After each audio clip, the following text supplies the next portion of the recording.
Hey everyone, Christian here, and it is not going to be a palm review day because it is like 55 degrees out, which to me is freezing cold. And I have a bad neck from a car accident, and it tends to get more painful when it is colder outside. So I tend to stay inside. I don't mean that I never go outside when it's 55, but it's more painful than I thought it would be, actually, you know, considering like the long-term effects of like whiplash. And so it does affect some of the things that I'd like to do as far as working with plants. You know, when I have to go out and cover plants, you just feel like, then, you know, just it's extremely painful, to say the least. So anyway, I'm going to stay inside where it's a little bit warmer. But today I want to talk about Copernicias and why they are so popular today. Most likely the most in-demand palmate palm in the world as far as a genus goes as a whole. There's probably there are probably single species that are in more demand than Copernicia, but as the genus as a whole, probably the most in-demand palmate genus. So we'll start off with what Copernicias are. They are relatives of in the Coryphoideae, and that's not going to be pronounced right, but in the coryphoid subfamily of palms. So we're talking Copernicia, Washingtonia, Sable, Livistona, Corypha, Bismarckia. Those are all going to be in the Coryphoideae subfamily. I believe Bismarck is in there. I'm not entirely sure. In fact, Licuala is in there, and Lanonia, and Cerebus, which is actually a new genus. It was Livistona, so a lot of Livistonas were turned into Cerebus. It's very confusing.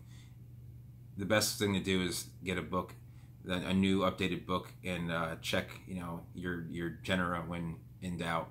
So with that said, Copernicia, right? So Copernicia is native to the Caribbean and northern South America, and so you have in Cuba, you have the core of the genus. You have a lot of the big giants. You have Phillensis, Baliana, Gygus, Rigida, Macroglossa, Coelii, Curticii, Kerpeloi, Yare, Hospida, and then you head south towards the equator and you go to Venezuela. You find Copernicia tectorum. It's all alone.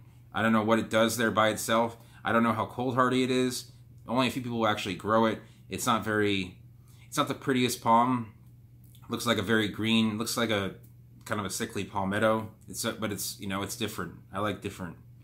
And then you go further south to Brazil and Paraguay, and you get Copernicia alba and Copernicia pernifera. And I want to do a video probably just on those two, because everybody asks me, is this Copernicia alba or pernifera? And I tell them that it's impossible to tell unless it's flowering. So, excuse me.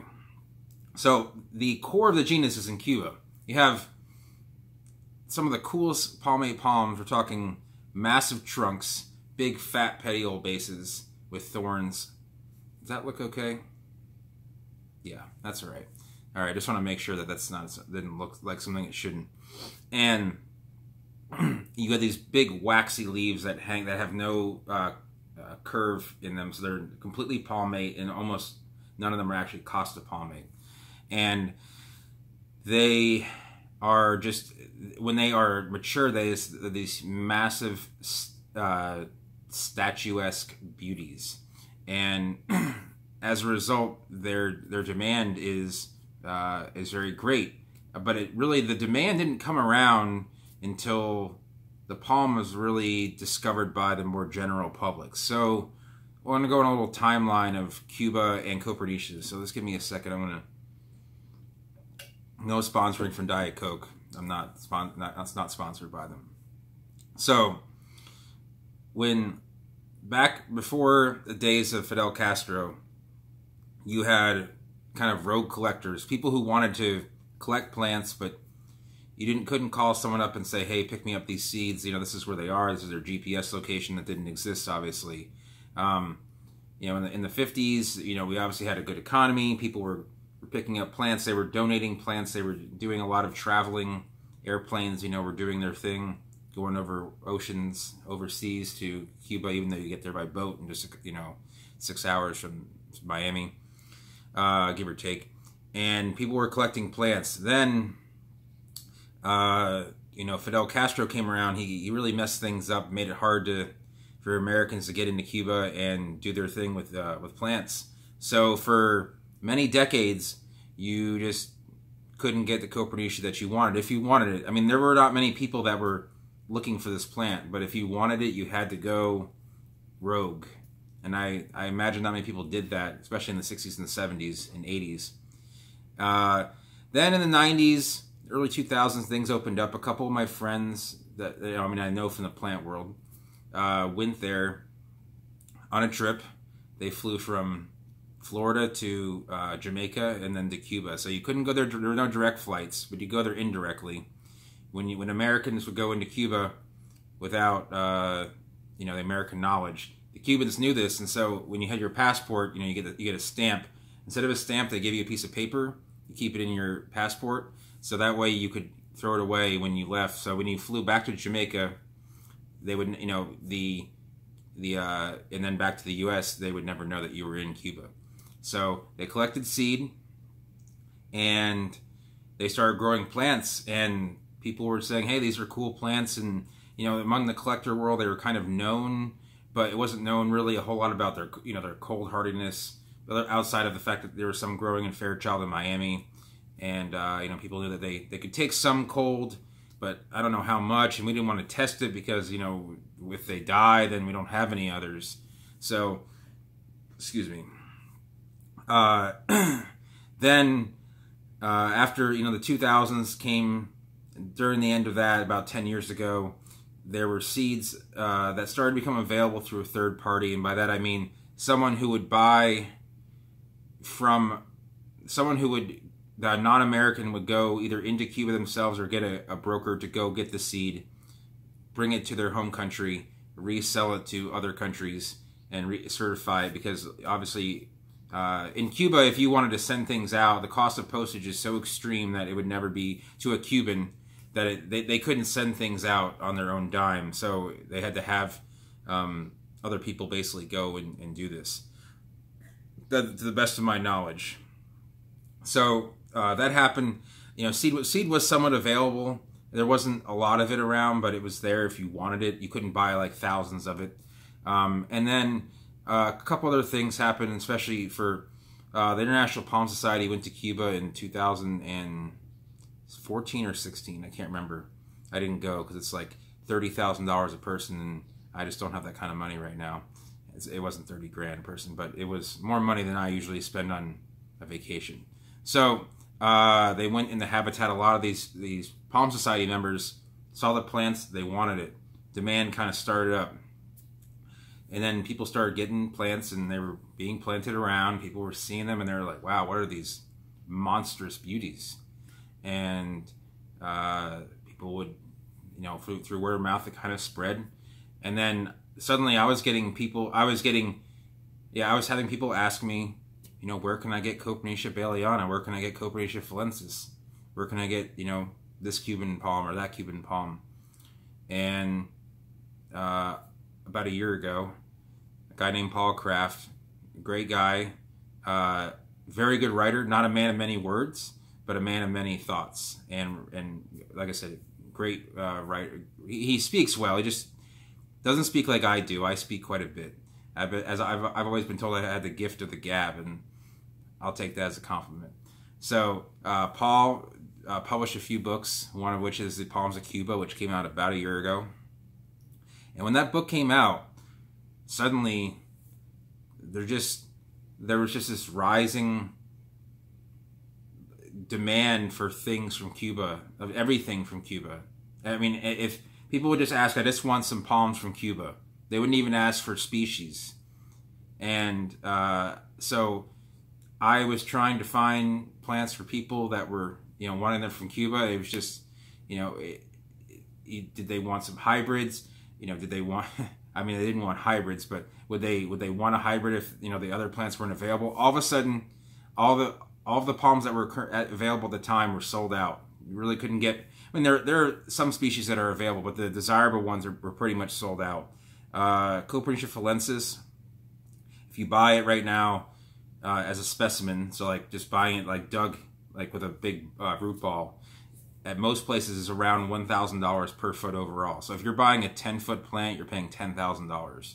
That's a normal going rate at a regular retail garden center. I mean, a retail nursery. I don't mean to say retail. I mean they sell in quantity, but that's where unless you're going to dig it yourself out of someone else's yard, you'll get a discount there. But it's quite difficult, and so seeds started trickling in some more, but the supply was not outdoing the demand. So because demand was rising, the price is going up, and the price of seed is now quite high.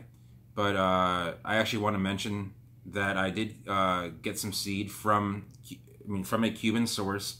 So that's also very important, because when you're talking about Copernicias and getting seed and growing them, and especially because they do take a decent amount of time. They're not like bananas; they're ready in a couple of years.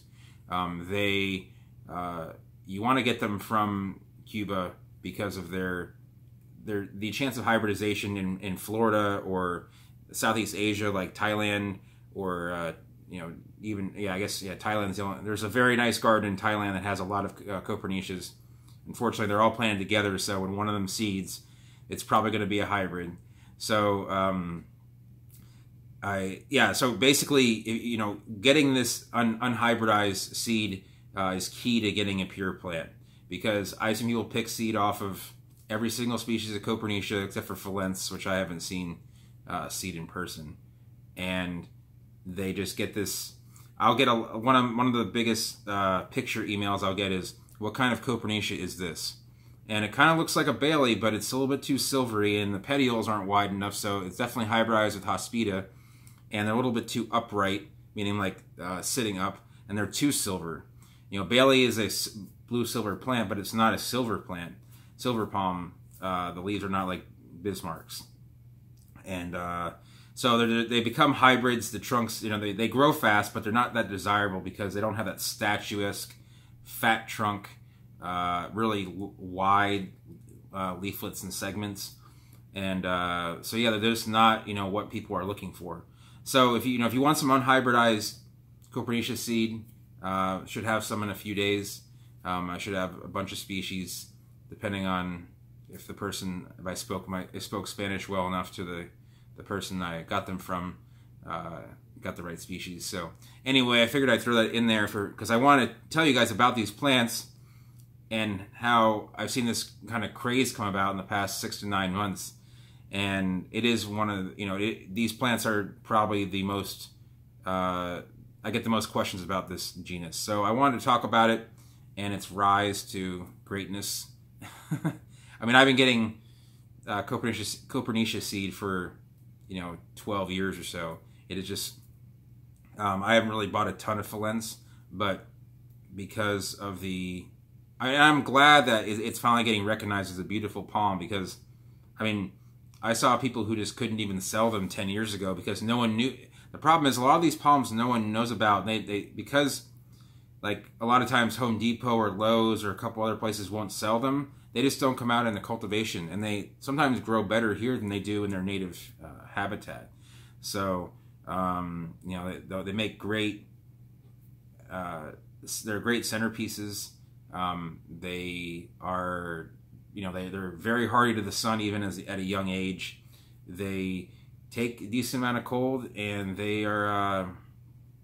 Everyone will stop stop and stare in your front yard if you have one, or you can keep one in a pot if you live outside of say like a zone 9 climate. So anyway, I don't want to make this like a 20-minute video, but I want to talk about the the Copernicias. There's a couple other species that are definitely worth growing. Baileyana, unhybridized. Gigas also, although there are some very cool Gigas hybrids, but you got to know what you're getting. Copernicia rigida is also very neat. It has these extremely upright leaflets, and it has like almost against the trunk. And then Copernicia macroglossa is a petticoat palm. They're a little bit more common, but they're not like everywhere. So anyway, those are some of the best growers for South Florida, Central Florida, California for sure, South Texas. I would say almost all of Australia is fine. Southeast Asia, they love the plant there. And yeah, anywhere else, I mean, South China, you know, anywhere where you can, you know, get away. I would say even warmer parts of the Mediterranean would be good. So just figured I'd throw that out where it grows. If you guys want to know where it's available, I will, you know, you can email me at faulknerspalmsllc@gmail.com and, you know, say, hey, I'm interested, or, you know, what species do you have? This isn't like an advertisement, so I don't want to sit here and talk about it for, you know, more than just like 30 seconds to a minute. But yeah, that's about it. I hope you enjoyed the video. If you enjoyed the story, give it a thumbs up. If you have any questions about Copernicias, especially the Cuban ones, leave them down below. If you're new to the channel and you want to hear more about palms, and you want to know more about this drawing here, go ahead and subscribe, and I'll tell you more about how I drew those hearts and why each one's a little bit different than the other one. So anyway, hope you guys have a good evening, and I'll see everyone later.